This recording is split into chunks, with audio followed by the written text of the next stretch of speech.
السلام علیکم ورحمۃ اللہ، لا حول ولا قوة الا باللہ، حسبنا اللہ ونعم الوکیل، یا حی یا قیوم برحمتک استغیث، لا الہ الا انت سبحانک انی کنت من الظالمین، ربنا آتنا من لدنک رحمہ وہیئ لنا من امرنا رشدا، اللہم صل علی محمد وعلى آل محمد وأصحاب محمد وأزواج محمد وأمة محمد أجمعين إلى يوم الدين آمين.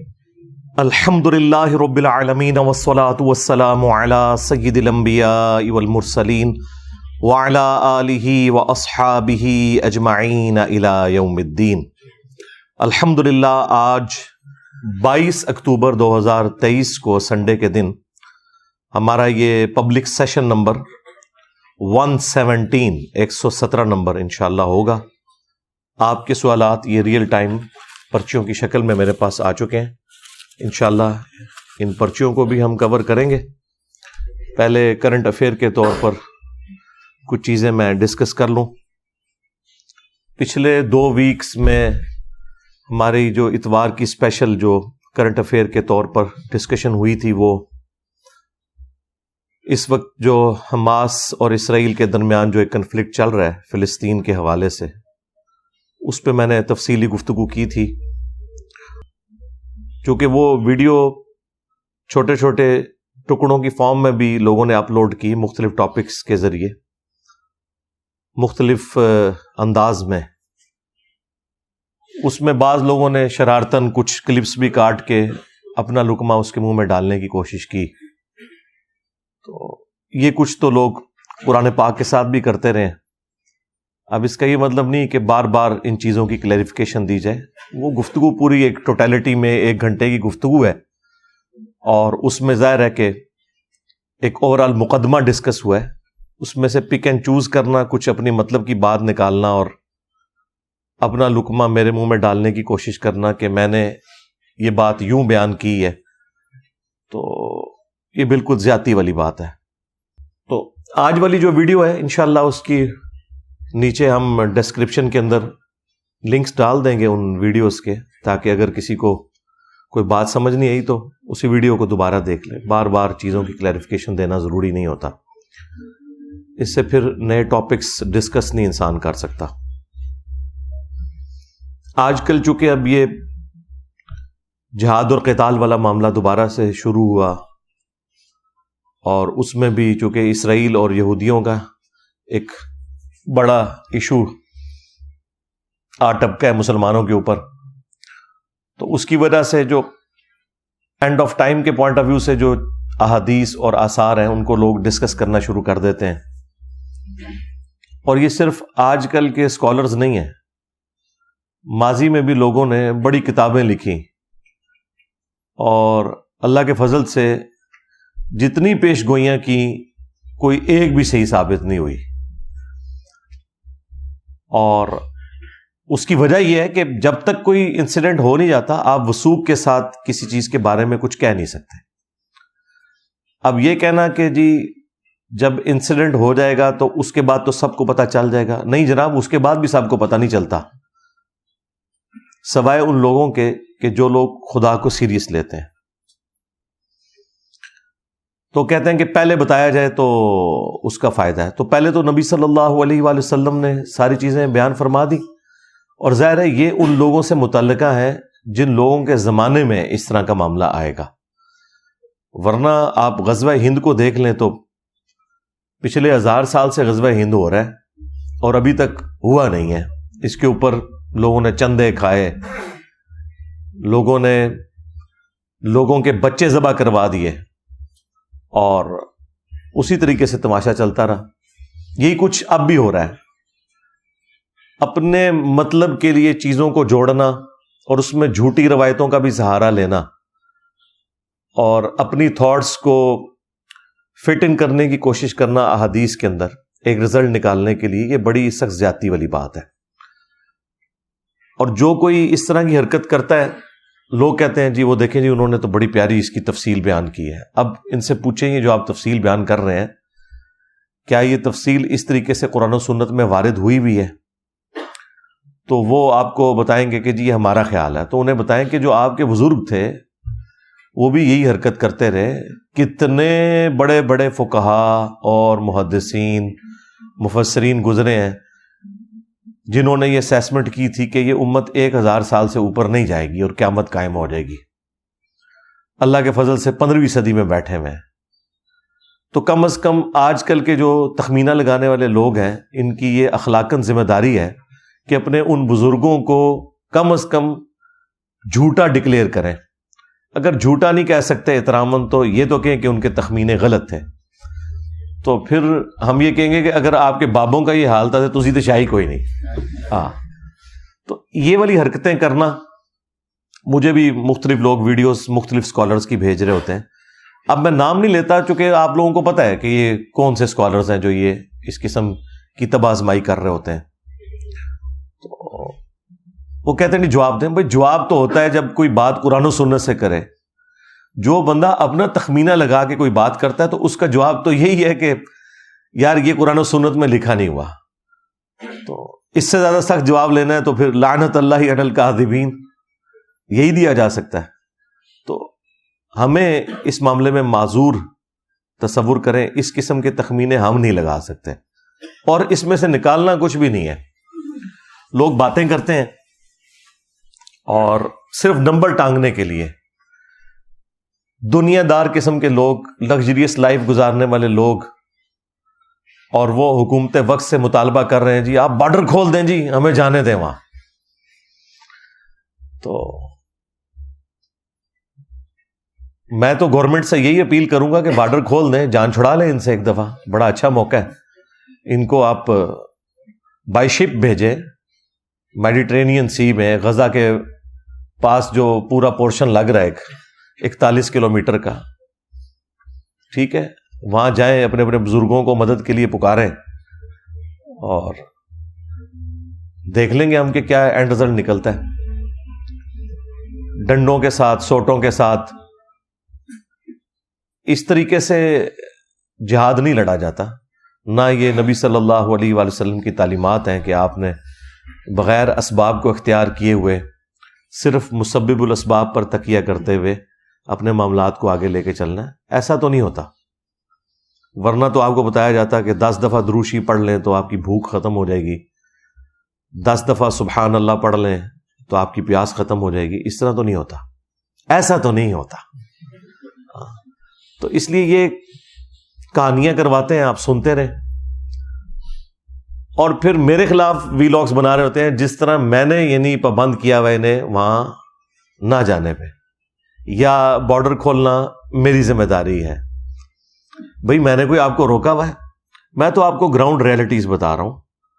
جہاد سے نہیں روکا بھائی, لیکن آپ کو بتایا کہ جہاد کس طریقے سے ہونا ہے, کن لوگوں کی ذمہ داری ہے کہ انہوں نے آرمڈ کنفلکٹ کرنا ہے, کس نے فائنینشیل سپورٹ دینی ہے, اور یہ معاملات کس طرح چلنے ہیں. ایسے نہیں ہونا کہ ہر بندے نے بندوق اٹھانی ہے, نہ ہر بندے کو بندوق مل سکتی ہے. تو ہماری طرف سے جو ان پٹ ہے ہم وہ دیں گے, لیکن یہ والی ان پٹ دینا, جس طریقے کی ان پٹ یہ چاہ رہے ہیں, تو وہ تو ہمیں تو تابوت ہی ارینج کرنے پڑیں گے ان کی لاشیں اٹھانے کے لیے. اس جہاد کو نقصان ضرور ہوگا, اس سے فائدہ کوئی نہیں ہوگا.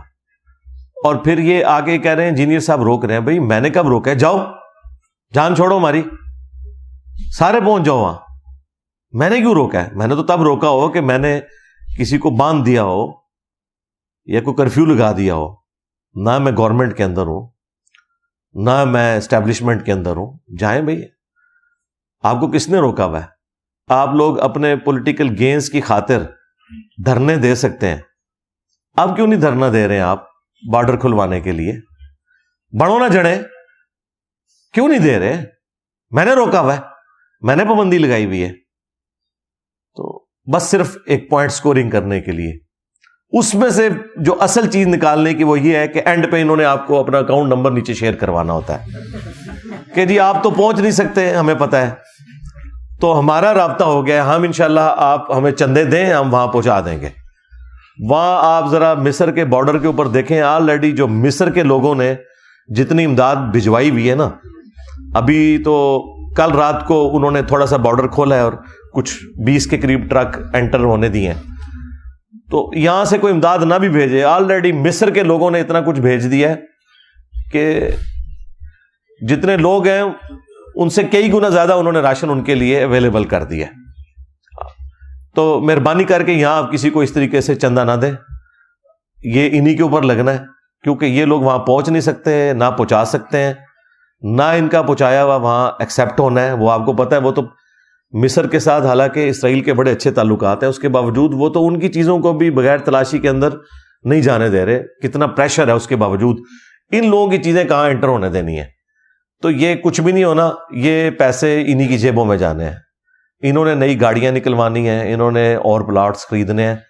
تو مہربانی کر کے ہاں ایک ان کے مشورے پہ آپ عمل کریں، وہ بڑا اچھا مشورہ ہے، وہ یہ کہہ رہے ہیں کہ دعا کریں، بالکل اس مشورے کے اوپر آپ عمل کریں، دعا کریں، قنوت نازلہ پڑھیں، ہم خود پڑھ رہے ہیں اتنے دنوں سے قنوت نازلہ، تو یہ کام کرنے کا ہے۔ باقی آپ تفصیلی ویڈیو میری دیکھ لیں تو اس میں آپ کو آئیڈیا ہو جائے گا چیزوں کا۔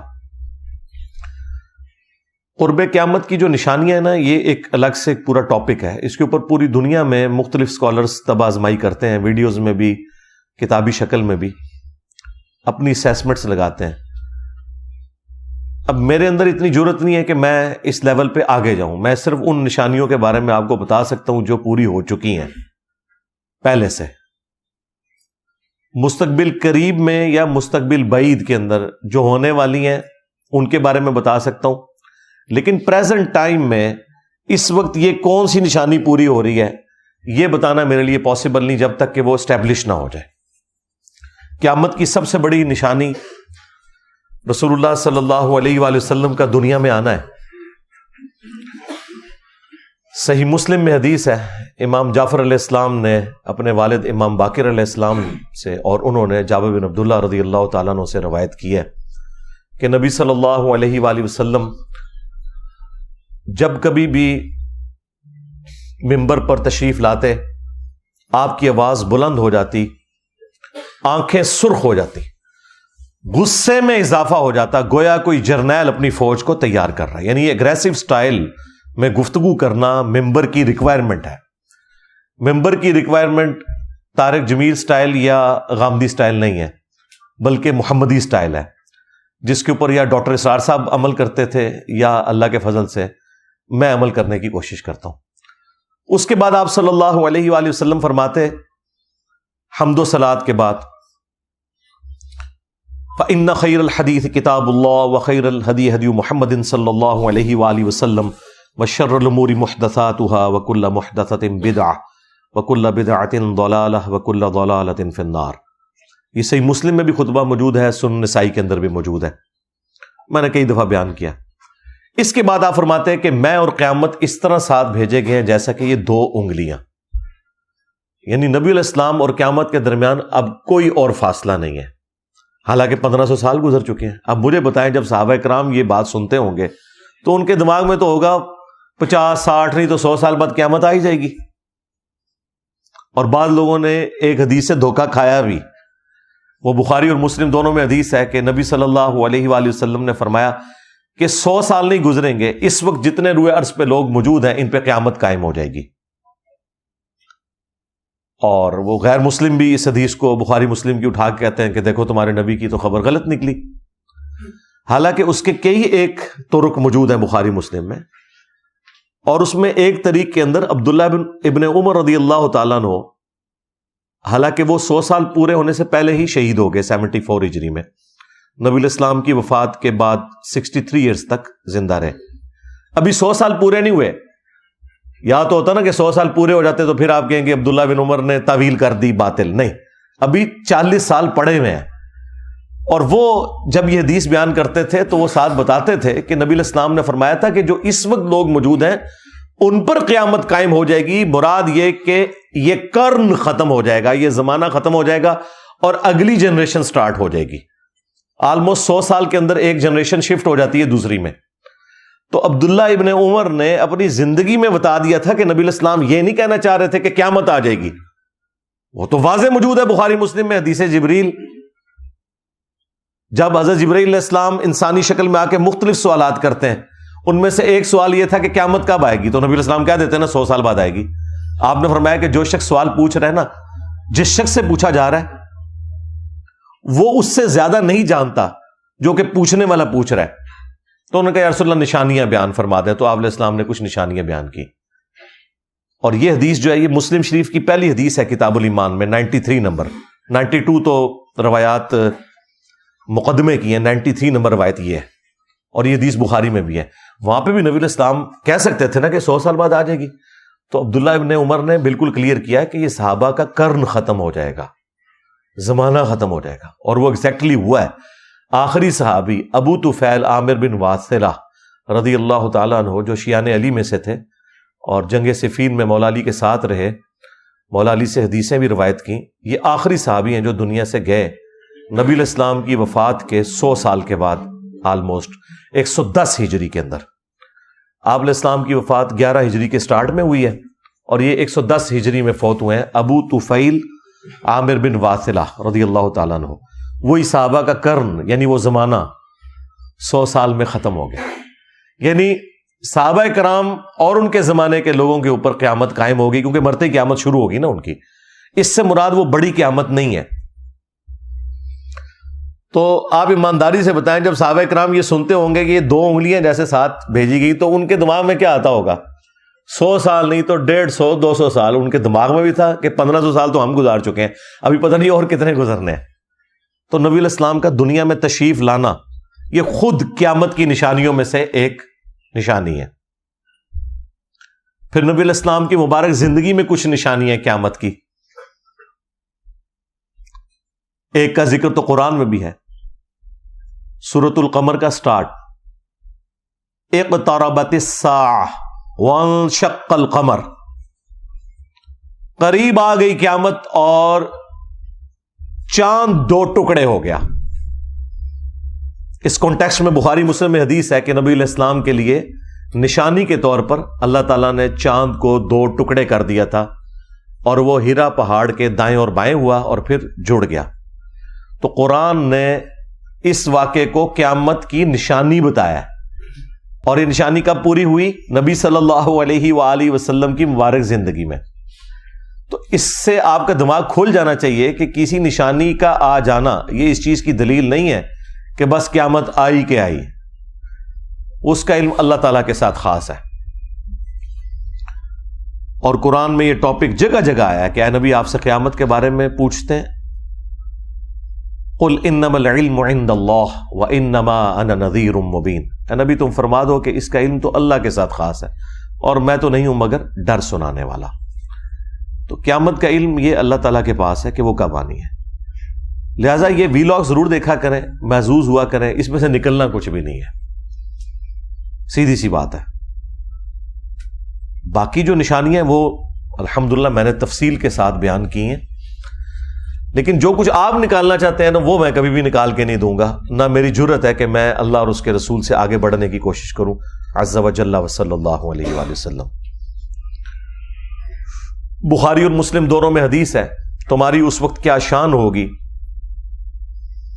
کہ جب عیسیٰ ابن مریم تم میں عادل حکمران کی حیثیت سے نازل ہوں گے، صلیب کو توڑ دیں گے، خنزیر کو قتل کر دیں گے، جزیہ موقوف کر دیں گے، یعنی سب لوگ اسلام قبول کر لیں گے، اور مال کی ریل پیل ہوگی۔ یعنی نبی صلی اللہ علیہ وآلہ وسلم نے مستقبل کی یہ خبر دے دی کہ عیسیٰ ابن مریم نے اس دنیا میں اترنا ہے۔ عیسیٰ ابن مریم کے بارے میں امت کا یہ اجماعی عقیدہ ہے، سنی ہو شیعہ ہو، کہ انہوں نے قیامت سے پہلے اس دنیا میں تشریف لانا ہے، اور اپنے زمانے میں اللہ تعالیٰ نے انہیں زندہ آسمانوں پہ اٹھایا تھا۔ اس حوالے سے میں نے تفصیلی ویڈیو ریکارڈ کروائی ہوئی ہے، میں آج اس تفصیل میں نہیں جاؤں گا ورنہ ٹاپک اور طرف نکل پڑے گا۔ ایک اور حدیث ہے بخاری اور مسلم میں کہ قرب قیامت میں جب عیسیٰ ابن مریم دجال کے خلاف قتال کریں گے اور مسلمان ان کے ساتھ ہوں گے، تو اگر کسی پتھر یا درخت کے پیچھے بھی کوئی یہودی چھپا ہوگا میدان جنگ میں، یہ عام حالت میں یہ بات نہیں ہے، تو وہ پتھر اور درخت بھی بول اٹھے گا اے مسلم میرے پیچھے یہودی ہے اسے قتل کر دو، سوائے غرقد کے درخت کے جو کہ یہودیوں کا درخت ہے۔ غرقد ایک جھاڑی نما درخت ہے لیکن انتہائی گھنا وہ درخت ہوتا ہے، اس میں انسان چھپ جائے تو وہ نظر نہیں آتا، وہ پناہ دے گا یہودیوں کو، باقی اور کوئی چیز پناہ نہیں دے گی۔ اور یہ بات ہو رہی ہے میدان جنگ کی، عام حالت کی یہ بات نہیں ہے کہ مسلمانوں نے یہودیوں کو قتل کرنا ہے یا یہودیوں نے مسلمانوں کو قتل کرنا ہے۔ تو اس میں واضح الفاظ ہیں یا مسلم۔ تو مجھے بتائیے جب تک مسلمان ہو نہیں جاتا، یعنی وہ بریلوی، دیوبندی، اہل حدیث، شیعہ اس قسم کی فرقہ واریت کی لعنت سے باہر نہیں نکلتا، اس وقت تک آپ کس طرح یہ ایکسپیکٹ کر سکتے ہیں کہ عیسیٰ ابن مریم آ جائیں یا امام مہدی علیہ السلام آ جائیں اور دجال والا معاملہ ہو؟ اس طرح تو نہیں ہوگا۔ ورنہ اگر مہدی جو ہے وہ سنی میں آئے تو شیعہ نے نہیں ماننا، شیعہ میں آئے تو سنیوں نے نہیں ماننا، اور خدا نہ خواستہ اہل حدیث میں آ گئے تو باقیوں نے کہنا یہ انگریزوں کا ایجنٹ ہے۔ ٹھیک ہے، تو یہ آپ کو پتہ ہے بڑے اچھے طریقے سے۔ اس کا مطلب ہے کہ جس طریقے سے دجالی نظام ویلکم کہے گا نا دجال کو، اسی طریقے سے ایک مسلم نظام بھی ہوگا جو امام مہدی علیہ السلام کو ویلکم کہے گا، جو سنی شیعہ کی تفریق سے بالا تر ہوگا۔ ابھی فی الوقت تو اس طرح کے آثار آپ کو نظر نہیں آ رہے، اگرچہ اس طرف معاملہ چل پڑا ہے اللہ کے فضل سے۔ ہمارے اس پلیٹ فارم کی برکت سے کتنی بڑی تبدیلی آئی ہے، دنیا میں ہر جگہ ایسے لوگ ہیں جو یہ آواز بلند کر رہے ہیں فرقہ واریت کے خلاف، لیکن بہرحال اس میں ٹائم لگے گا۔ تو اس سے پہلے تو امام مہدی کو تو بھیج کے قتل کروانے والی بات ہے، 500 کے قریب جعلی مہدی تو قتل ہو چکے ہیں ابھی تک، تو وہ تو غیبی مدد ہوگی اس امام کے ساتھ، اور ظاہر ہے اسی صورت میں کہ جب اکثریت مسلمانوں کی انہیں لیڈرشپ کے اوپر ایکسپٹ کرے گی۔ اس وقت تو آپ کے سامنے ساری فرقہ واریت ہے۔ تو اس طرح کی جو احادیث ہیں ان کے ساتھ یہ والا جو پہلو جڑا ہوا ہے نا، اس کے اوپر محنت کرنے کی ضرورت ہے۔ ویسے لوگوں کو خوابوں کی دنیا میں رکھنا اور یہ کہنا کہ مسلمان بالکل یونائٹ ہے، ایسا تو نہیں ہے، آپ کو بھی پتہ ہے کیا صورتحال ہے مسلمانوں کی۔ دجال کے حوالے سے بخاری اور مسلم میں درجنوں احادیث ہیں، خصوصاً مسلم شریف کے اندر تو بڑی تفصیل کے ساتھ، یعنی ذخیرہ احادیث میں جتنی احادیث صحیح مسلم کے اندر دجال والے چیپٹر میں آئی ہیں اور کسی کتاب کے اندر نہیں آئی ہیں۔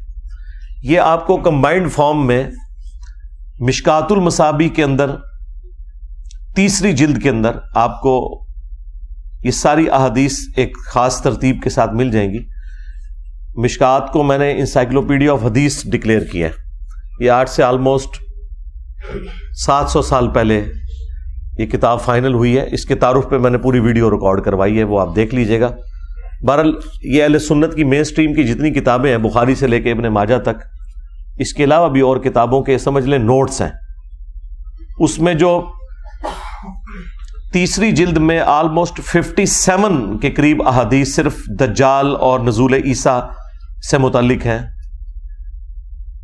وہ آپ پڑھیں انشاءاللہ، آپ کو اوورال ایک بلو پرنٹ سامنے آ جائے گا اس حوالے سے۔ میں تو اس میں سے جو کنکلوژن ہے وہ آپ کے سامنے رکھ سکتا ہوں کہ ہم نے کیا کرنا ہے، یعنی سب کی تو یہ خواہش ہے نا کہ اس فتنے سے بچیں، اس کے لیے نبی صلی اللہ علیہ وآلہ وسلم نے جو ارشاد فرمایا وہ میں آپ کے سامنے رکھ دوں گا، یہی چیز ہے۔ اس سے زیادہ ہم کیا کر سکتے ہیں، اور اس سے زیادہ کی ضرورت بھی نہیں ہے۔ خام خواہ اس کے اوپر ایک ہنگامہ کھڑا کر کے اور اپنی طرف سے چیزیں ایڈ کر کے لوگوں کو اپنے خیالات کا اسیر کرنا، یہ بڑی سخت زیادتی والی بات ہے۔ اس کی وجہ سے پھر احادیث والا معاملہ تو بیک فٹ پہ رہ جائے گا۔ دجل عربی زبان میں کہتے ہیں دھوکے کو، جھوٹ کے لیے بھی استعمال ہوتا ہے، اور یہ جو دجال ہے اسے المسیح الدجال کہا گیا ہے، یعنی جھوٹا مسیح۔ سچے مسیح کون ہے؟ عیسیٰ ابن مریم علیہ السلام، اور جھوٹا مسیح کون ہے؟ المسیح الدجال، جو بالکل قرب قیامت میں آئے گا. تو اس کا مطلب یہ ہے کہ وہ ایک دھوکہ ہے انسانیت کی آزمائش کے لیے. یہودیوں کے ہاں یہ چیز موجود ہے. ان کی پوری ہسٹری میں آپ کو انبیاء کرام علیہ السلام کے حوالے سے بڑی تفصیلات ملیں گی, اور یہ ان کا ایک سمجھ لیں شغف ہے انبیاء کرام علیہ السلام کے بارے میں سارا یہ نالج رکھنا. ان کی کتابوں میں پروفیسیز بھی موجود ہیں. ان میں سے جو سب سے بڑی پروفیسی جس کے اوپر یہ اسرائیل بھی قائم کیا ہے ان لوگوں نے, وہ یہ ہے کہ قرب قیامت میں ایک مسیح آئیں گے جنہوں نے پوری دنیا کے اوپر حکومت قائم کرنی ہے.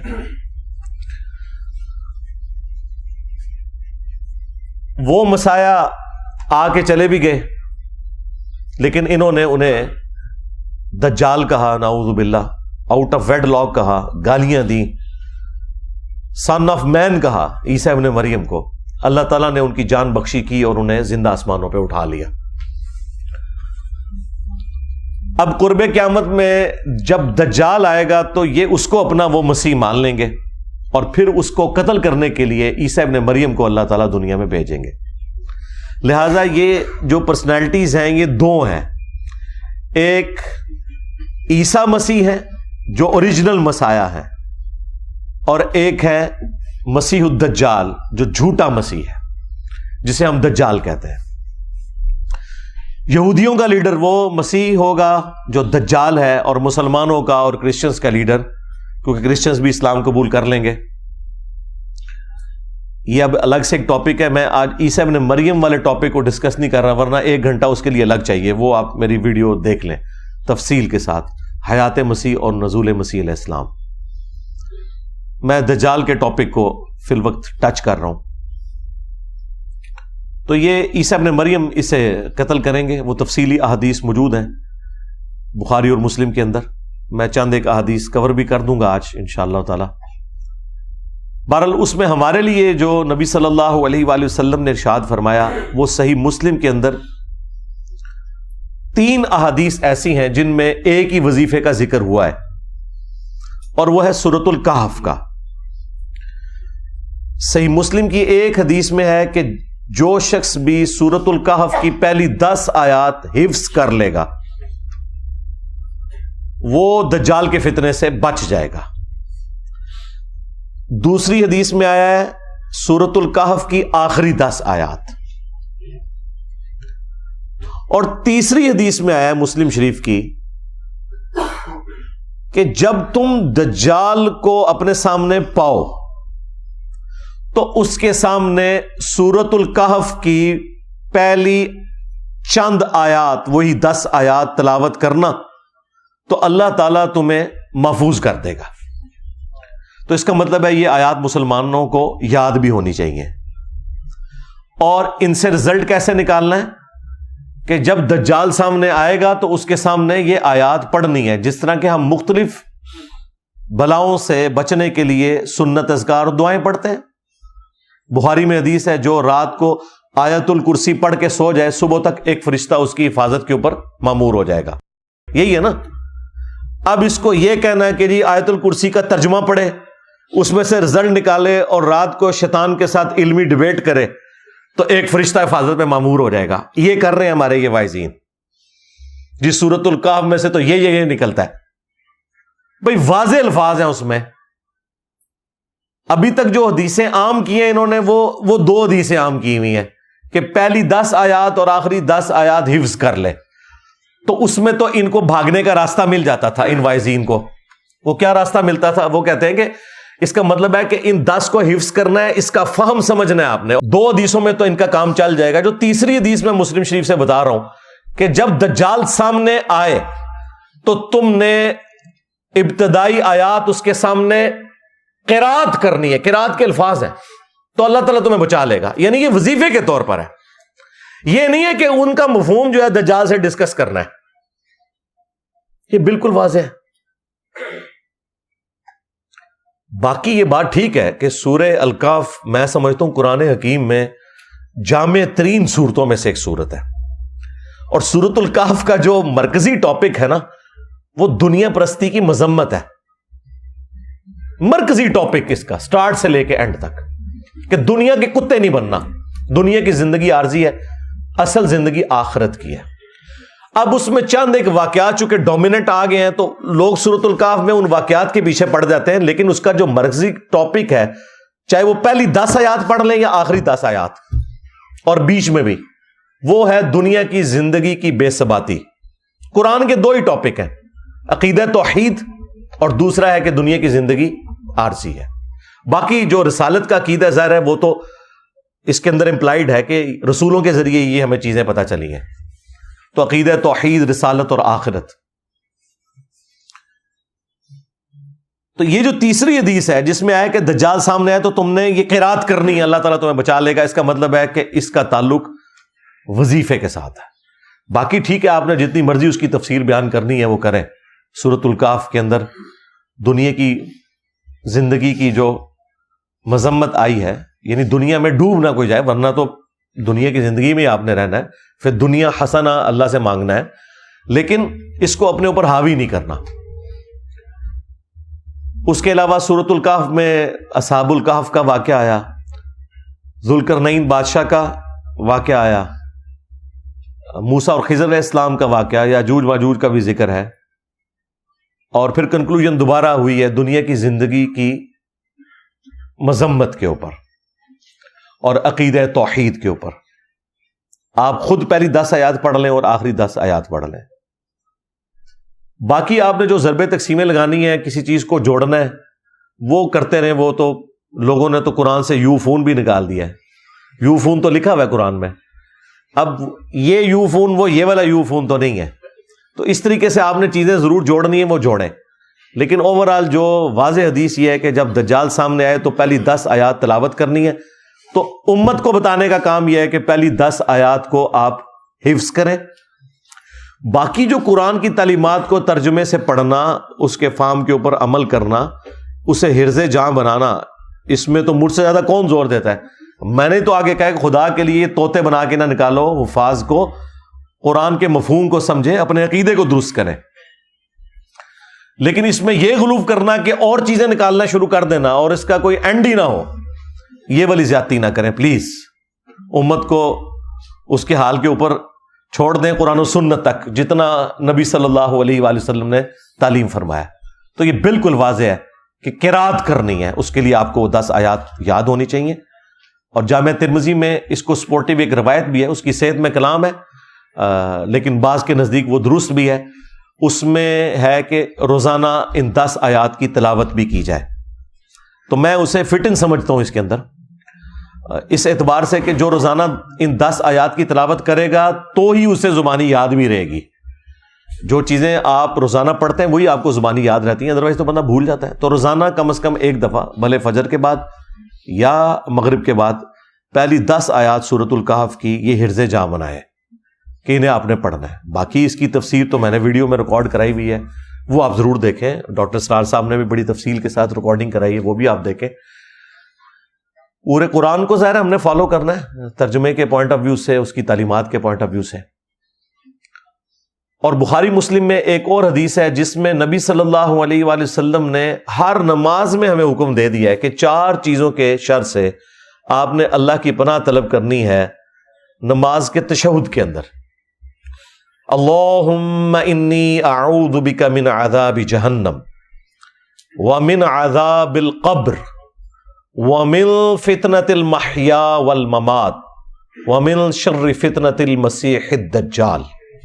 یعنی جہنم کے عذاب کے اگینسٹ, قبر کے عذاب کے اگینسٹ, زندگی اور موت کے فتنے کے اگینسٹ, اور جھوٹے دجال کے فتنے سے بچنے کے لیے ہر نماز کے تشہد میں آپ نے یہ دعا مانگنی ہے. تو یہ 2 وظائف ہیں بھائی. سورۃ الکہف کی پہلی 10 آیات روزانہ پڑھیں, یاد کریں, اور خدا نخواستہ کبھی دجال کا سامنا ہو جائے تو اس کے سامنے اس کو آپ تلاوت کریں تو اللہ تعالیٰ آپ کو محفوظ رکھے گا. اور دوسرا یہ ہے کہ ہر نماز کے ہر تشہد کے اندر آپ جہاں اور دعائیں مانگتے ہیں وہاں پہ یہ دعا بھی آپ نے مانگنی ہے. اور یہ دعا تو اتنی اہم ہے کیونکہ بخاری مسلم میں الفاظ ہیں کہ نبی علیہ السلام حکم دیتے تھے یہ دعا مانگنے کا. تو مسلم شریف میں ایک روایت امام مسلم لے کے آئے ہیں کہ جو طاؤس تابعی تھے ابن عباس کے شاگرد، ان کو یہ پتا چلا کہ ان کے بیٹے نے تشہد میں یہ دعا چھوڑ دی ہے، تو انہوں نے اسے بلا کے کہا کہ یہ دعا تشہد میں مانگو ورنہ اپنی نماز ہی دوبارہ پڑھو. یعنی اس لیول تک تابعین اس دعا کا اہتمام کرتے تھے. باقی دعائیں بھی مانگے، ربنا آتنا فی الدنیا حسنہ وفی الآخرۃ حسنۃ وقنا عذاب النار. اصحاب الکہف کی دعا جو میرا بھی وظیفہ ہے، جو پہلی 10 آیات میں آتی ہے سورۃ الکہف کی 10ویں آیت یہی ہے، ربنا آتنا من لدنک رحمہ وہیئ لنا من امرنا رشدا. اور اس کا ترجمہ بھی آپ کے ذہن میں ہونا چاہیے، تو وہ آپ کے اوپر وہ کیفیت طاری ہوگی. رب اجعلنی مقیم الصلاۃ ومن ذریتی ربنا وتقبل دعاء. یہ والی دعا بھی، جتنی قرآنی دعائیں ہیں وہ آپ مانگیں تشہد کے اندر. وہ تو بخاری مسلم میں حدیث ہے، جب تشہد پڑھ چکو درود شریف تو جو چاہو اپنے رب سے مانگو. تو جتنی سنت دعائیں قرآن و سنت کے اندر جو دعائیں معصورہ آئی ہیں وہ آپ ساری کی ساری مانگا کریں. وہ آپ کا اپنا ایک شغف ہے کہ، لیکن ظاہر ہے یہ نفلی عبادات کے لیے. فرض نماز کو آپ نے اتنا لمبا نہیں کرنا کہ لوگوں کے لیے تکلیف بن جائے. اپنی نفلی نمازوں میں جتنی مرضی دعائیں مانگے. تو یہ 2 وظائف ہیں جی جو میں نے آپ کو بتا دیے. تیسرا وظیفہ جو میں نے ڈیڈکٹ کیا ہے، اس طرح کا کوئی ڈیڈکٹ کرے تو وہ بالکل درست ہے، اور وہ ہے قرآن و سنت کی تعلیمات کو پڑھنا، اس پہ عمل کرنا، اور اسی کو فائنل اتھارٹی ماننا، کسی بابے کی بات کو نہ ماننا. یہ بھی وہ وظیفہ ہے جو آپ کو دجال سے بچائے گا. آپ سوچ رہے ہیں کہ کیسے؟ جی بخاری مسلم میں لکھا ہوا ہے کہ جب دجال آئے گا تو ایک مومن اس کے سامنے کھڑا ہوگا. وہ اسے کہے گا میں تیرا رب ہوں، مان مجھے. وہ کہے گا کہ مجھے نبی کی حدیث پہنچی ہے کہ تو دجال ہے. وہ کہے گا میں تیرے 2 ٹکڑے کر کے تجھے دوبارہ زندہ کروں گا. پھر تو مجھے رب مان لینا، مردوں کو زندہ کرنا تو رب کا کام ہے. وہ اس کے 2 ٹکڑے کرے گا، اس کے درمیان چلے گا، پھر اسے جوڑ کے دوبارہ زندہ کر لے گا. کتنی بڑی آزمائش ہے. یعنی انسانی تاریخ میں اتنی بڑی آزمائش کسی نے دیکھی ہوگی؟ وہ زندہ ہو جائے گا، پھر وہ اسے کہے گا ہاں سنا اب بتا. وہ کہے گا کہ تیرے اس عمل نے میرے عقیدے میں ہی مضبوطی کی ہے، کیونکہ نبی علیہ السلام نے یہ بھی فرمایا تھا کہ ایک مومن کو قتل کر کے وہ دوبارہ زندہ کر لے گا. تو دجال ہے. دیکھ لیں بابوں کے ماننے والے تو پہلے گر پڑیں گے. بابی گئے، ہاں. اور جو کتابی ہوں گے، کتاب و سنت کے ماننے والے، وہ کہیں گے حدیث پہنچی ہے. مجھے بتائیں یہ مخلوق کہاں پائی جاتی ہے جو کہتی ہے کہ یہ میرے نبی کی حدیث ہے، میں کچھ نہیں مانتا. اور ان کے سامنے تو ڈیوڈ کاپر فیلڈ آ جائے تو یہ غوث وقت اسے مان لیں گے. ان کی حالت تو یہ الوژن دیکھ کے یہ گر جانے والے لوگ ہیں. سن سنا کے پاگل ہو گئے میں. اگر انہوں نے کوئی چیز دیکھ لی تو انہوں نے تو سجدے میں گر پڑنا ہے دجال کے سامنے. تو نبی علیہ السلام فرماتے ہیں اس کے ایک ہاتھ میں آگ ہوگی اور ایک میں جنت ہوگی. وہ جو آگ ہوگی بیسیکلی وہ جنت ہوگی، اور وہ جو جنت جو ہے وہ اصل میں آگ ہوگی. تو وہ دوبارہ اسے قتل کرنے کی کوشش کرے گا، قتل نہیں کر سکے گا. پھر وہ اسے اٹھا کے آگ میں پھینک دے گا، یعنی اپنی اس جنت کے اندر جو اوریجنل جنت ہوگی لیکن اس کی وہ آگ ہوگی، اپنی طرف سے آگ میں پھینکے گا اور وہ بندہ جنت میں پہنچ جائے گا.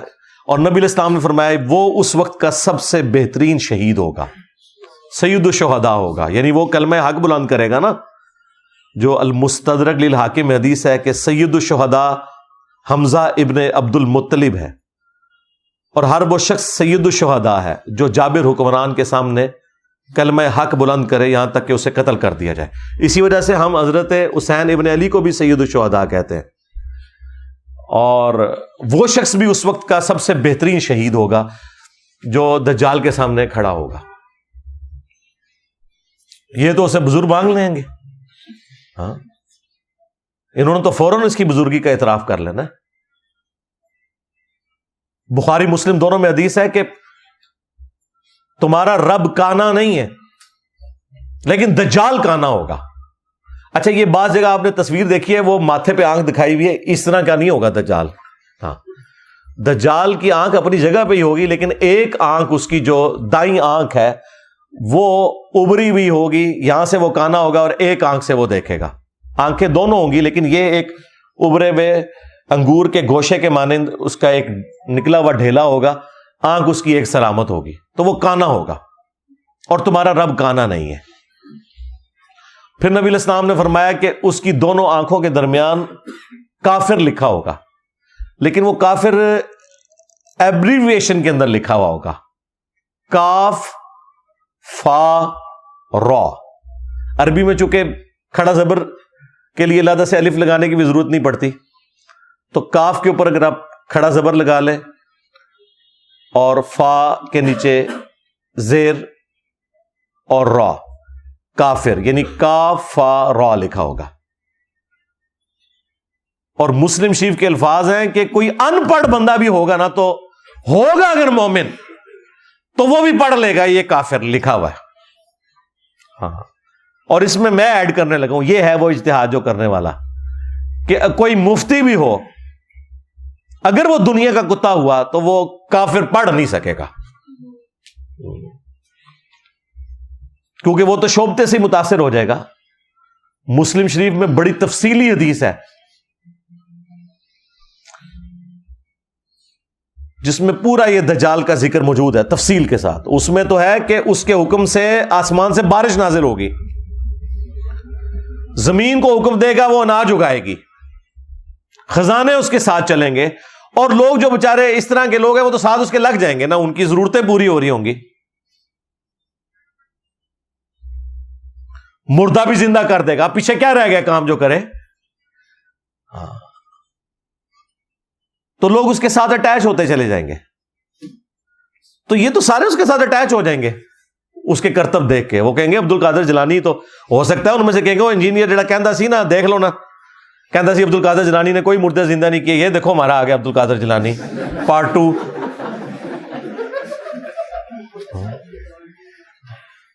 ان لوگوں کی کوئی حالت ہے جن کو آپ قرآن اور حدیث دکھائیں یہ لوگ ماننے کے لیے تیار نہیں ہوتے.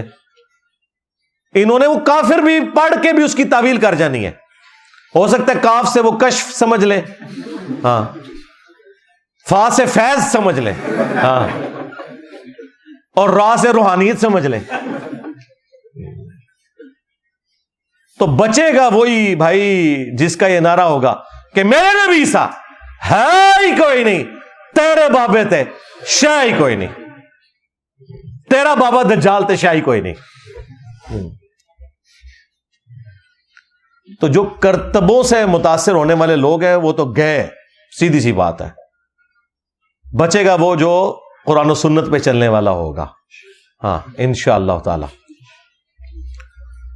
باقی نبی صلی اللہ علیہ وآلہ وسلم کی جو تفصیلی احادیث ہیں وہ آپ مشکات سے خود پڑھ لیں. اس میں ایک تمیم داری والی وہ جساسہ والی حدیث بھی ہے، جو ایک سمندری سفر کے دوران ایک جزیرے پر انہوں نے دجال کو زنجیروں میں جکڑا ہوا دیکھا تھا، اور پھر نبی علیہ السلام کو پوری تفصیل بیان کی. آپ علیہ السلام نے باقاعدہ صحابہ کرام کو جمع کر کے کہا کہ دیکھو میں نے جو نشانیاں بتائی تھیں اس کو اللہ تعالیٰ نے وہ دکھایا بھی ہے. اور ابن سیاد کے حوالے سے بھی مسلم شریف میں احادیث موجود ہیں، بخاری میں بھی ہے. ابن سیاد بھی دجالوں میں سے ایک دجال تھا، لیکن وہ جو بڑا دجال ہے وہ یہ نہیں تھا. اس کے اوپر اتفاق ہے. اس کے اوپر بعض لوگ پوچھ رہے ہوتے ہیں کہ ابن سیاد کے بارے میں، جب نبی علیہ السلام کو بعد میں بتا دیا گیا کہ یہ وہ والا دجال نہیں ہے، تو وہ احادیث بالکل واضح ہے کہ وہ دجال بالکل ڈیفرنٹ ہے. کیونکہ بخاری مسلم دونوں میں حدیث ہے کہ قیامت اس وقت تک قائم نہیں ہوگی جب تک کہ 30 جھوٹے دجال نہ پیدا ہو جائیں، جن میں سے ہر ایک دعوی نبوت بھی کرے گا. اب یہ والا دجال بھی دعوی نبوت سے سٹارٹ لے کے دعوی خدائی تک پہنچے گا، کیونکہ یہ مسیح تو کہہ رہا ہوگا نا اپنے آپ کو. تو نبی علیہ السلام فرمایا کہ 30 جھوٹے دجال آئیں گے جو دعوی نبوت کریں گے. ایک تو ہمارا یہ پچھلی صدی میں غلام القادیانی دجال گزرا ہے، یہ بھی دجالوں میں سے ایک دجال تھا. یہی حدیث ابو داؤد اور ترمذی میں ہے. اس میں تو نبی علیہ السلام نے فرمایا کہ 30 جھوٹے دجال دعوے نبوت کریں گے. انا خاتم النبیین لا نبی بعدی، میں خاتم النبیین ہوں، میرے بعد کوئی نبی نہیں ہے. اور میری امت کا ایک گروہ قیامت تک حق پر قائم رہے گا، کوئی نقصان پہنچانے والا انہیں نقصان نہیں پہنچا سکے گا، وہ غالب رہیں گے۔ امام بخاری، امام مسلم نے بھی یہ والا حدیث کا پورشن لیا ہے، اس میں امام بخاری نے ایک باب باندھا ہے اس حدیث کے اوپر کہ ہوا اہل العلم، اس سے مراد اہل علم ہے جو گروہ حق پر رہے گا، وہ فرقہ نہیں ہے، وہ گروہ ہے۔ فرقے تو جہنمی ہیں، وہ ابو داؤد میں حدیث ہے کہ 72 فرقے جہنم میں جائیں گے، 73 ہو جائیں گے۔ 73 اس لیے ہو جائیں گے کہ ایک کو جب توڑا جائے، اس کے 72 ٹکڑے اور کیے جائیں تو وہ اوریجنل تو اپنی جگہ رہے گا نا، تو اس اوریجنل کو آپ فرقہ نہیں کہہ سکتے، فرق تو وہ ہے جو ٹوٹ کے الگ ہو، ورنہ کیا صحابہ کرام کو آپ فرقہ کہیں گے؟ صحابہ کرام اہل بیت کس سے ٹوٹ کے الگ ہوئے تھے؟ وہ تو نبی الاسلام کے ساتھ تھے۔ آپ سے ٹوٹ کے جو الگ ہوئے وہ 72 فرقے ہیں۔ درخت اپنی اوریجنل جگہ پہ موجود ہے، پتا جو ہے وہ فرق کہلاتا ہے۔ تو فرقے سارے جہنمی ہیں، ایک گروہ حق پہ قیامت تک قائم رہے گا۔ تو یہ جو 30 جھوٹے دجال ہیں، یہ آنے ہی آنے ہیں۔ ان میں سے جو سب سے بڑا دجال ہے وہ آخری دجال ہے، اور ظاہر ہے اس کے لیے ایک سسٹم تو ہوگا۔ یہ کہنا کہ دجال ایک سسٹم کا نام ہے، سسٹم بھی ہے، وہ سسٹم جو کہ اس کو ویلکم کہے گا، اور ظاہر ہے کہ وہ سسٹم تو شروع سے ایگزسٹ کرتا ہے، اپنی اب پیک کو پہنچ گیا ہے۔ جیسے یہ سائنس کی ترقی ہوئی ہے، اس نے تو دجالی سسٹم کو زیادہ سپورٹ کر دیا نا۔ جو لوگ مٹیریل کے ماننے والے ہیں اور مٹیریل کو سب کچھ سمجھتے ہیں، تو ان کے لیے تو سائنس نے فزیکلی ترقی کر کے ان کو دکھا دی ہے نا جی۔ دنیا میں جو اس وقت آپ کو آسائشیں نظر آ رہی ہیں اپنے ارد گرد جتنی بھی، یہ نہ تو اجمیر شریف والوں کا کوئی کمال ہے، نہ بغداد شریف والوں کا، نہ بریلی شریف والوں کا، نہ دیوبند شریف کا۔ سائنس نے جو کچھ آپ کو دیا ہے وہ آپ کے سامنے ہے، یہ تو ہم محسوس کر رہے ہیں نا۔ مسلمان کیا، کافر کیا، کوئی بھی ہو، سائنس کی برکات سے آپ فائدہ اٹھا رہے ہیں۔ یہ جو آپ کو کہہ رہے ہیں اسرائیل کی پروڈکٹس کا بائیکاٹ کریں، سب سے پہلے اس مولوی کا سمارٹ فون چھین لیں، تیری ایسی تھی تیسی گلاں کر دو۔ اسی فرانس سے، اسی اسرائیل سے ان کو ڈالرز آئیں، چندے وہ قبول کر لیتے ہیں، اور آپ کو کہتے ہیں ان ملکوں میں جا کے رہنا حرام ہے۔ بائیکاٹ کرنے کے لیے کچھ کولڈ ڈرنکس ہی رہ گئے، یہ ساری موبائل کمپنیاں، موبائل کنیکشن یہ نہیں آتے، ایت ضرورت ہے تو باقی چیزیں بھی تو باقی لوگوں کی ضرورت ہے بھائی، اور یہاں تو ہمارا روزگار ان چیزوں کے ساتھ جڑا ہوا ہے۔ بائیکاٹ ایک چیز کا کرنا ہے، وہ شیطان ہے، چاہے وہ جمعے والے دن آپ کو ممبر پہ نظر آئے، چاہے آپ کے ساتھ ہو ہر وقت، اس کا بائیکاٹ کریں آپ، تو سب کچھ سیدھا ہو جائے گا۔ تو یہ دجالی نظام جو مٹیریل کو سب کچھ سمجھتا ہے، تو وہ فزیکلی تو انہوں نے کر کے دکھا دیا نا۔ آپ اپنے کپڑے جو پہنے ہوئے ہیں، جوتیاں پہنے ہوئے ہیں، ایون قرآن، بخاری، مسلم جو پرنٹ ہوئے ہوئے ہیں، آپ کے کمروں میں جو ایئر کنڈیشن لگے ہوئے ہیں، قالین بچھے ہوئے ہیں، کوئی ایک چیز بتا سکتے ہیں اپنی گھڑی سے لے کے بال پوائنٹ تک کہ جس میں سائنس کے احسانات نہ ہو؟ تو ظاہر ہے مٹیریل میں اللہ نے طاقت رکھی ہے، انسان کو اللہ نے ذہن دیا۔ اب جن کی ایک آنکھ بند ہے نا، وہ تو مٹیریل کو سب کچھ سمجھتے ہیں، وہ کہتے ہیں انہوں نے تو سب کچھ کر کے دکھا دیا، ہم نے قانون قدرت دریافت کر لی ہے، ہم نے اللہ تعالیٰ کی ہینڈ رائٹنگ کو سمجھ لیا ہے، اب ہم ان چیزوں کو یوز کر کے جو مرضی کریں، اور وہ کر کے دکھا بھی رہے ہیں۔ دیکھیں ایک بندے نے اپنے دفتر میں بیٹھ کے آج سے آلموسٹ 125 سال پہلے امیجنیشن میں چیزیں سوچی ہیں، آئنسٹائن، پھر میتھمیٹیکل کیلکولیشن کر کے آپ کو E=mc² کا فارمولا دے دیا کہ میس انرجی میں کنورٹ ہو سکتا ہے، انرجی بھی میس میں کنورٹ ہو سکتی ہے۔ اس کی بنیاد کے اوپر ایٹم بم اگلوں نے بنا کے بتا دیا۔ سیکنڈ ورلڈ وار ختم ہی نہیں ہونی تھی اگر ایٹم بم نہ امریکہ پھینکتا۔ تو مجھے بتائیں آپ کے بزرگوں کا ہم نے کشف کا اور وہ روحانی معاملات کا کیا کرنا؟ کشف تو پھر ہوا ہے آئنسٹائن کے اوپر۔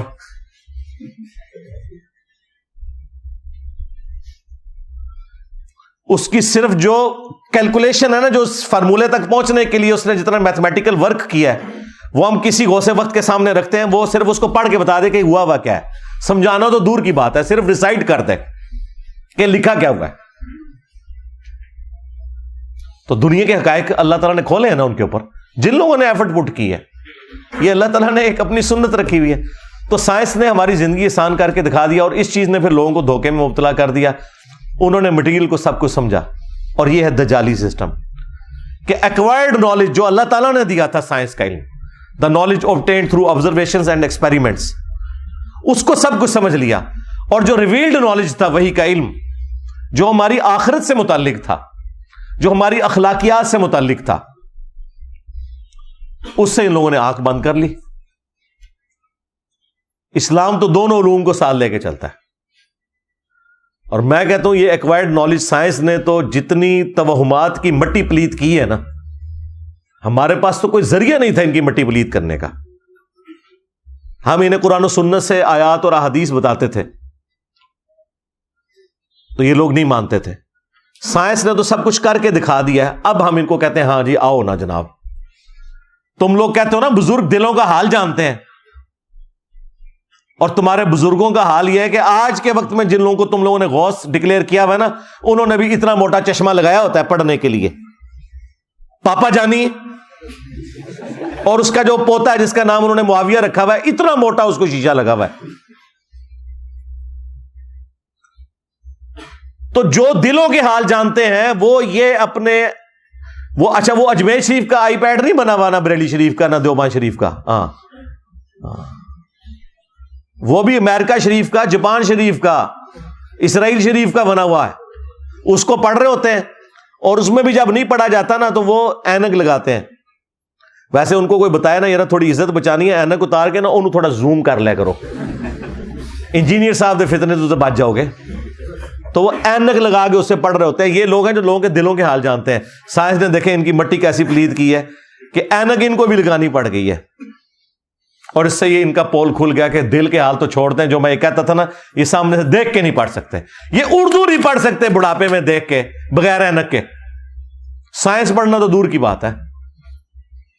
تو یہ سائنس نے چونکہ سب کچھ کر کے دکھایا تو وہ لوگ ظاہر ہے پھر اسیر ہو گئے. انہوں نے کہا جی واہ واہ واہ، یہ ہے اصل علم. ٹھیک ہے، جس کو یہ روحانیت کہتے ہیں جو کچھ ہے، اس نے تو سائنس نے تو کیا کرشمہ کر دیا ہے. آج سے 100 سال پہلے کا انسان اگر نکل آئے قبر سے باہر اور آپ اس کو بتائیں کہ یہ میرا موبائل فون ہے، میں لائیو تجھے اس وقت مکہ اور مدینہ دکھاتا ہوں، وہ ماننے کے لیے تیار ہوگا؟ بھائی اس نے تو 4 مہینے یہاں سے پیدل جا کے حج کیا ہوا ہے، وہ کیسے مان لے گا؟ لیکن آج ہمارے بچے کو بھی پتا ہے. کہتے جی انجینئر صاحب کہتے بابے تے شاہی کوئی نہیں. اوے بابے تے بچے دے سامنے شاہ کوئی نہیں. ساڑھے بچے موبائل چلا سکتے ہیں، تھوڑے بابے بھی نہیں چلا سکتے جب تک کہ کسی سے سیکھ نہ لے. بنانا تو دور دی کر ہے، وہ چھڑ دو،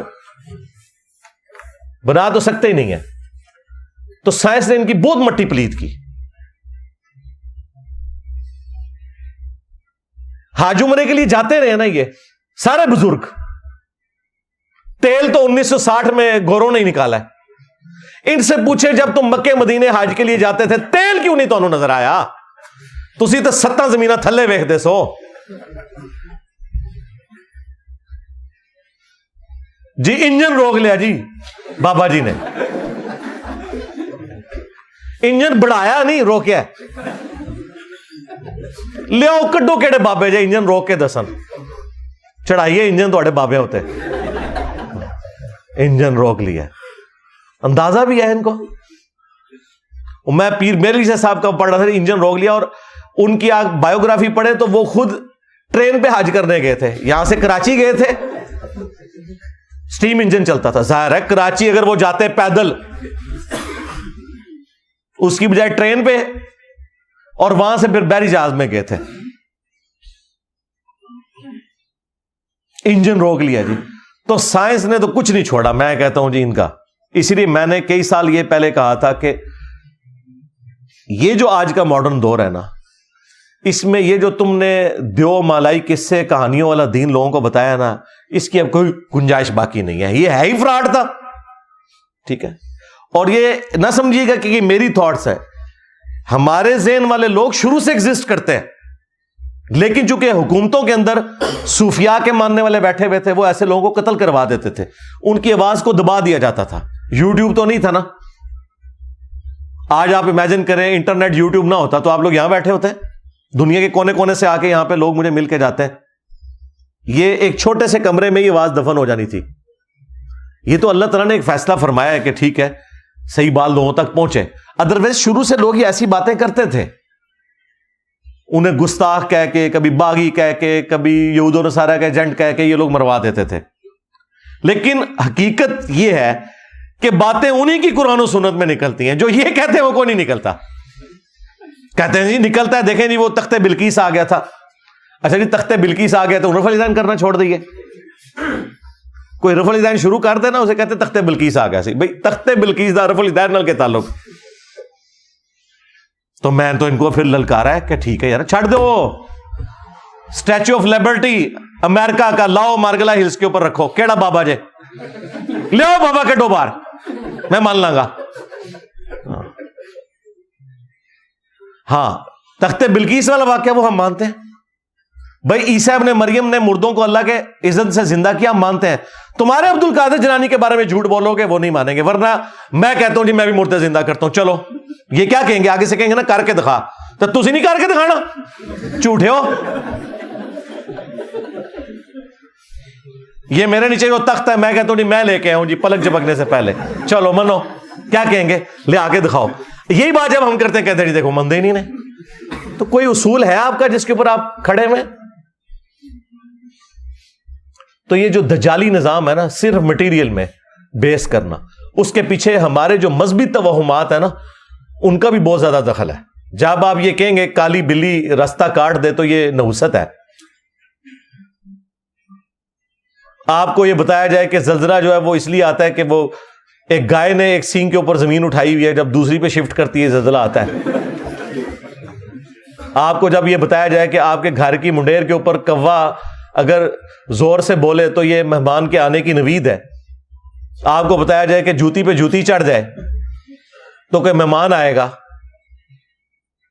میری تو روزانہ جوتی پہ جوتی چڑھتی ہے, میں نیڑے نہ لگن دینا کسی کو. مہمان دے آنا دور دی گل ہے. سفر لکھا ہوا ہے, جوتی پہ جوتی چڑھ جائے تو سفر لکھا ہوا ہے. یہ کہانیاں بنائی ہوئی ہیں انہوں نے. جب یہ چیزیں آئیں گی تو پھر ظاہر ہے کہ دوسری طرف جو سائنس والے لوگ ہیں وہ کہیں گے ہمارے بزرگوں نے تو کر کے دکھا دیا نا, دیکھو باہر ٹیمپریچر ہے 40, اندر چیک کر لو 25 ہے.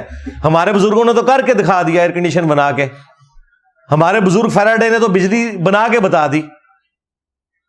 ہمارے بزرگ آئنسٹائن نے جو ہے وہ تھیوری آف ریلیٹیوٹی دے کے تو گریویٹیشن کو سمجھا دیا. ہمارے بزرگ نیوٹن نے ہمیں یہ فارمولے دیے ہیں, دیکھو ہم تو اسپیس شٹل لے کے اوپر پہنچ گئے ہیں. تو آڑے بزرگ کتنے نے کٹو. تو یہ جو انہوں نے یہ سارا ڈکوسلا کیا تھا, یہ دجالی سسٹم بننے کی وجہ بھی یہ لوگ ہیں. انہوں نے جو دین پیش کیا ہے نا اس کا اینڈ رزلٹ یہی نکلنا تھا. آج سائنس کی برکت سے جو کچھ ہو رہا ہے نا, پرانے بزرگ اگر نکل آئے نا قبروں سے تو یہ ساری چیزیں معجزات اور کرامات ہیں جو آپ کو سائنس نے کر کے بتا دی ہیں. آپ ذرا ایک لمحے کے لیے سوچیں تو صحیح کہ کیا کچھ ہو گیا. ان 250-300 سال کی جو ترقی, اس میں بھی جو لاسٹ 50-60 سال کی ترقی ہے پوری انسانی تاریخ میں نہیں ہے. تو اللہ تبارک و تعالیٰ نے انسان کو ترقی کروائی ہے, یہ ہمیں نظر آ رہی ہے. اب جب اس کی برکات لوگ دیکھتے ہیں تو وہ پھر مٹیریل کے ہی ہو کے رہ جاتے ہیں. وہ انبیاء والی جو تعلیمات ہیں اس سے پھر روگردانی کرتے ہیں. لیکن پرپز آف لائف وہ آپ کو سائنس نہیں بتائے گی. سائنس صرف خدا کا تعارف کروائے گی. یہ ہارمونی جو اس کائنات کے اندر ہے نا جتنی, وہ آپ کو سائنس بتائے گی کہ بھئی یہ سپریم بینگ یا سپر نیچرل ایجنسی کے انٹروین کیے بغیر یہ پاسبل نہیں ہے. وہ آپ میری ویڈیو دیکھ لیں, ویئر ڈڈ گاڈ کم فرام, وہ انگلش سب ٹائٹل کے ساتھ بھی اپلوڈ کی ہوئی ہے ہدایہ وکٹری چینل کے اوپر ہمارے بھائی نے. ابھی تو ہر آئے دن ایسی ایسی چیزیں سامنے آ رہی ہیں کہ انسان پریشان ہو جاتا ہے. اگر آپ کلاسیکل فزکس اور کوانٹم فزکس ان دونوں کو اسٹڈی کریں تو آپ حیران ہو جائیں گے کہ اللہ تبارک و تعالیٰ نے ان معاملات کو کس طریقے سے ٹیکل کیا ہوا ہے. انسانیت تو 20ویں صدی کے آغاز میں کنکلوڈ کر بیٹھی تھی کہ ہم نے فزکس ساری سمجھ لی ہے. آئنسٹائن نے آگے پورا رخ ہی بدل کے رکھ دیا. اور پھر جب یہ کوانٹم فزکس والا آیا ہے کانسیپٹ تو دنیا تو پریشان ہے کہ چھوٹے لیول کے اوپر چیزوں کا اندازہ ہی نہیں ہے، اور وہ پھر بعد میں اتنی آرگنائز چیزیں بن جاتی ہیں. وہ اب ایک ٹاپک الگ ہے. تو مجھے اچانک، چونکہ آج کل میں کافی ویڈیوز اس کے اوپر بھی دیکھ رہا ہوں، تو میرے ذہن میں آ گیا. تو یہ اللہ ہی اللہ ہے جی، مخلوق کے پلے کوئی شے نہیں، سیدھی سی بات ہے. مخلوق کا کام یہ ہے کہ اپنے رب کے سامنے عاجزی کا اظہار کرے. ہاں، یہ کام ہے کرنے کا. تو دجال کے حوالے سے وہ حدیث آپ وہاں سٹڈی کریں تو آپ کو تفصیل کے ساتھ سب کچھ مل جائے گا. ایک ایک حدیث کو ڈسکس کرنا ضروری نہیں ہے، میں نے اوورال ایک کانسیپٹ آپ کے سامنے رکھ دیا ہے تاکہ جن لوگوں کو اس ٹاپک کے ساتھ شغف ہے ان کے لیے ایک چیز سامنے آ جائے. پلس خود احادیث کا مطالعہ کریں، قرآن پاک کی آیات کا مطالعہ کریں، فزیکلی اسے اپنے سامنے رکھ کے پڑھیں اور دیکھیں اس میں سے کیا نکل رہا ہے. یہ نہیں کہ کان سے پکڑ کے کوئی کدھر چلا دے تو آپ چل پڑیں. وہ مانے جو ٹیکسٹ میں لکھا ہوا ہے، اس ٹیکسٹ کی کوئی تفسیر بیان کرتا ہے جو فٹ ان بیٹھتی ہے وہ بھی مانے، کوئی حرج نہیں اس کے اندر. لیکن ایک خاص آپ نے لائن کو کراس کر کے خود سے ضرب تقسیمیں نہیں لگانی. یہ والی چیز جو ہے نا پھر وہ آپ کو فتنے کے اندر مبتلا کر دے گی اور پھر اس میں پھر بعد میں شرمندگی والا معاملہ ہوگا. اس لیے میں نے چند ایک احادیث بیان کی ہیں، اس کے علاوہ بھی کئی احادیث ہیں، وہ آپ اس میں پڑھ لیں. اب وہ تو 2-3 گھنٹے لگ جائیں گے اگر ان سارے ٹاپکس کو کور کیا جائے. میں نے ایک اجمالاً، چونکہ آج کل یہ ٹاپک ڈسکس ہو رہا ہے اور لوگ ہمیں بھی کہہ رہے ہوتے ہیں جی بولو جی بولو، لو جی پھر ایسی ہے بولے جائے. ہاں لو سامو. ہاں صلو علی محمد و آل محمد، اللہم صلی علی محمد وعلی آل محمد واصحاب محمد وازواج محمد وامت محمد اجمعین الی یوم الدین، آمین. اللہم انی اسألک بانک انت اللہ لا الہ الا انت الاحد الصمد الذی لم یلد ولم یولد ولم یکن له کفوا احد وإلہکم الہ واحد لا الہ الا هو الرحمن الرحیم. الف لام میم. اللہ لا الہ الا هو الحی القیوم. اللہم صلی علی محمد وعلی آل محمد.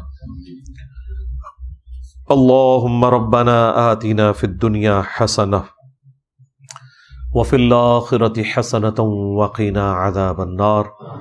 ربنا آتنا من لدنک رحمة وهیئ لنا من امرنا رشدا.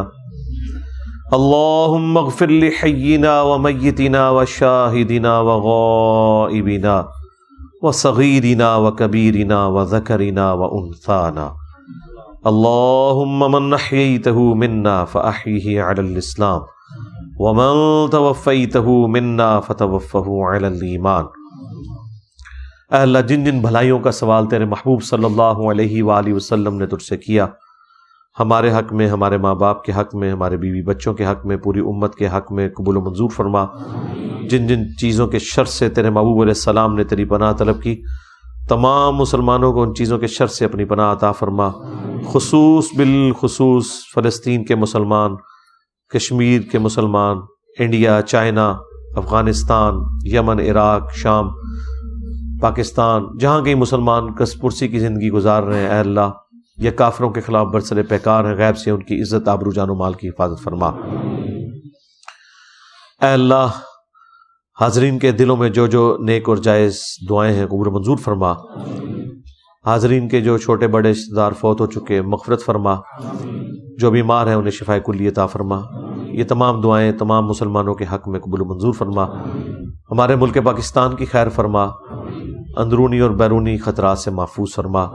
سبحان ربک رب العزت عما یصفون وسلام علی المرسلین والحمد للہ رب العالمین.